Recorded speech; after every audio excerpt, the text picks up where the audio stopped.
I'm your host, Sheldon Alexander, and we're coming off a Monday pod in which we went 3-4 against the spread, but we're still kicking at 22-15 overall in the play-in/playoffs. Combine that with a 34-19-1 record overall for the NBA picks. Things are still rolling. Mavs Jazz. The Mavs lead the series 3-2. They won game 5 and covered their 3 points by winning 102-77. The Jazz at home in game 6 are favored by 1, and I'm going to be on the Mavs. It's just over Utah. Like, I think we talked about it as the series has gone along, and I just feel like it's a thing where the Mavs at every point, once Luka got back, they needed to figure out, okay, how do we now play against this team with Luka? And I know it's a home court, so I'm not saying they're going to blow them out because obviously 102-77, there's some home cooking in there. You're feeling good. You're up. You're whooping the crowd. Cool. But yeah, you're giving me a very short number there. It's basically a pick'em game. I'm going to pick the Mavs to win this game. I think it's just done. A hobbled Donovan Mitchell is not good at all. They can't play Mike Conley Jr. in this series because he's just, not doing well at all. And I'm being very polite. Yeah. And overall, just on the Mavs here. So give me the Mavs in that game. Yeah, honestly, hard to argue. Of course, I'm still kicking myself for not just absolutely planting my flag in the Mavs from the start of this series. It never felt right to me that everybody was just kind of giving up here. And at least we got our world's easiest Dallas -3 win on, what was it, Tuesday night, Monday night. I can't even keep the day straight at this point. But moreover, as far as, this is betting content, we're trying to make people better. Like, the reason people are listening to this is, for lack of a better term, they can handle it, right? They can handle the conversation about the numbers and sort of the markets and all of that sort of thing. Otherwise, they would have given up on this a long time ago because it would have just been over their head and they would just be slamming the door saying, just give me the picks, you clowns. And so less about picks here. And listen, I haven't made a bet on this. I can sort of understand, and I would never bet the Jazz. Let me put it this way, because, Dallas certainly could have easily won both of the games that have been played in Utah. And obviously the health stuff has obviously turned a massive way for the Mavs with Luka coming back and Mitchell being injured. And this line opened with the Mitchell injury, thinking that, he might not be able to play. And it opened at Dallas -2.5. And then it's like, okay, well, he is going to be able to play, but to what extent, right? And this line has moved to -1, as you mentioned, for Utah.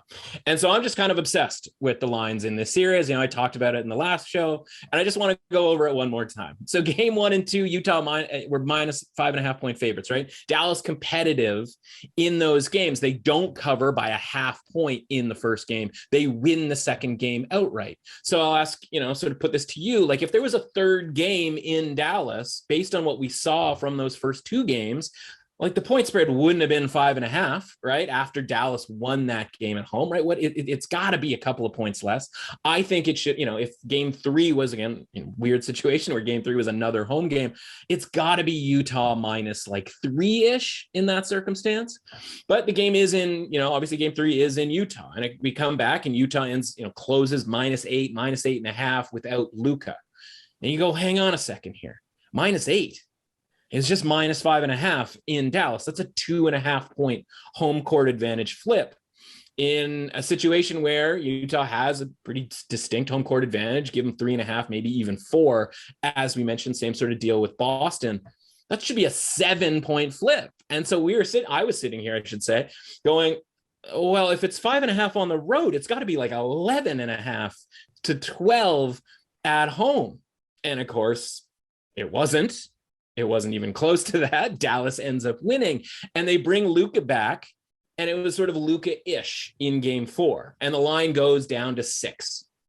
And you and I talked about it after on Monday. We're like, that doesn't make any sense, because if Luka's back, we made this massive adjustment in game 1 and 2 that Utah was going to be this 5.5 point favorite in a series that I think Dallas would have been, if Luka had been healthy, I think Dallas would have been a 3 to 3.5 point favorite in game 1, maybe even more.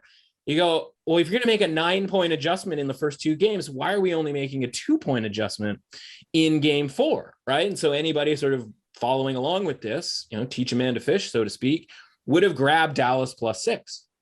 Well, then game 6 rolls around, or excuse me, game 5 rolls around, and Dallas, sure enough, we've shown that Luka is back. And now Dallas is -3 in that game, right? And we go, okay, like that's where it should have been the whole time, based on the idea that these two teams might be equal, which is a 9-point flip from where Utah was a -5.5 point favorite in that first game. So essentially, we've given 2 more points in favor of Luka's return, right? We're slowly getting back to like what Luka actually matters here to the point spread. And now it's game 6, Utah -1, which is a 4-point flip. Luka earning back sort of 3 more points on the market here. And that's 7.5 total, right? So essentially the market has told us over the course of these 6 games, as we've gone from Luka out to Luka maybe back to Luka sort of back to Luka back, and obviously, effective, that Luka's worth about 7.5 points. So game 1, based on that premise, right? If Luka was healthy, if it was going to be 5.5 points, okay, there's 5.5, get it back to pick 'em, another 1.5, another 2 points, whatever. That's saying to me that Dallas should have been in game 1 a 2-point favorite if Luka had been healthy, right? I just don't see how we get to 1.5 here, with Luka in the lineup, right? Like it still doesn't quite add up for me, especially when Donovan Mitchell is out. Now, I don't think Luka is worth 7.5 points, right? So I'm thinking if Utah wins this game, what's the line going to be in game 7? Because 3 is obviously too low. Everybody's going to hammer away on that. 4, right? Like 4 seems like it's, a decent enough adjustment, especially if the Jazz win this game. You can't over adjust for Dallas after they've just lost to Utah. And so I think 5.5 points ends up being the correct number here for Luka, right? I think there was an over adjustment in those first 2 games. I think there was an under adjustment when he came back. And I think we end up landing on 5.5 points for Luka. And so if that's the case, I think we were right in those first 2 games that number was too inflated. Now, the problem was the outlier of that first game was the Jazz winning that game by 6, because again, they probably didn't deserve to cover that game. And then of course, Dallas won that second game. So then you factor in Donovan Mitchell, and that's the issue here where you go, okay, if Dallas was 2.5 point favorites on open, and now they're 1, you're telling me that Donovan Mitchell is a 3.5 point affect to the point spread. And I'm not there with that, right? Donovan Mitchell's not a good enough defensive player on his end, and he's not having the offensive series that I'm going to give him 3.5 points worth of credit here in the way that I'd be giving Luka 5.5. To say that Luka is only 2 points sort of more affecting on the point spread than Donovan Mitchell is crazy. So I think this is an over adjustment back to Utah here. I think you're right, man. I think Dallas has to be the play here on the money line at anything with a plus in front of it. I think that's the play here. Again, worst case scenario, you lose this bet and you get to come back on Dallas in game 7, a game that's going to be lined 3.5, 4 against a Jazz team I have no faith in winning a road game 7 in. Like, yeah, I think you got to get in here while the going's good here on Dallas, make the play. And again, you win this bet and the series is over, and we end up cashing those last 2 bets on Dallas and sort of save face from not piling in on Dallas before this series started the way that we probably should have.